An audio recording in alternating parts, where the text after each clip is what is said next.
My name is Meggan Hader. I did not grow up in a very loving home environment. Constantly remember feeling like I needed to do more or be more, that I wasn't enough. I just remember growing up not ever really feeling loved. My mother would tell me that she wished that I was dead. That's something that really just deeply hurts you. There were many days when I was younger where I would wake up and it took all of the energy that I had within me just to feel like I could breathe.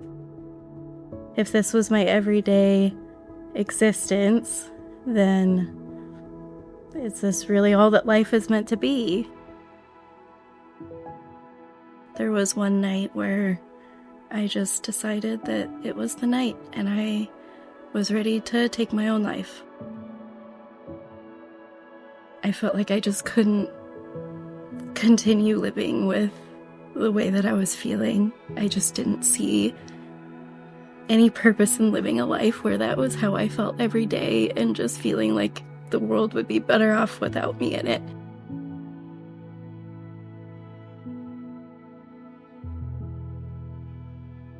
In the midst of it, I get a text message from a friend of mine at the time. A bunch of positive affirmations like, "You're incredible," and things like that. And she sent it to me and said, "This made me think of you." And in that moment, I just stopped what I was doing. And I never tried to take my life again. I believe that that was God working that night because nobody knew what I was doing except for God. I really do feel like God intervened and saved my life. He wouldn't let me go. I said, "God, if you're real, if you can hear me, please help me because I feel so stuck. I feel trapped. I don't know how to get out." It happened soon enough after that prayer that I felt something within me shift. I just got this stirring in my spirit and this calling, and something in the back of my mind said it's time to go back to church. And I had already started to pick my Bible back up, and that's kind of when I was all in. I was like, okay. I was no longer anxious all the time or fearful of what ifs and things like that. I just felt calm and at peace.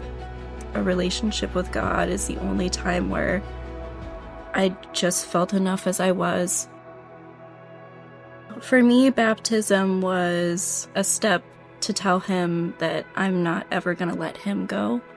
I'm never going to stop pursuing a relationship with him, and it will be my intention to honor and glorify you for the rest of my life. And I stepped in the water, and I just remember coming out of the water and I felt like my body was just flushed with love and joy. It just revealed to me the heart of God and the heart of Jesus. God is love. God is a God of love, and that's what he has to give us more than anything else. You are not too broken, and there is nothing that you have experienced that God cannot use for a greater good and a greater purpose. He's with us. As long as I have him, I know I'll get through. When I was younger, I used to think that I would live my whole life alone and just sad and yearning for something more and just feeling empty. Now I feel like I'm living a life that I prayed for. It's such a blessing to live the life as the woman that God created me to be.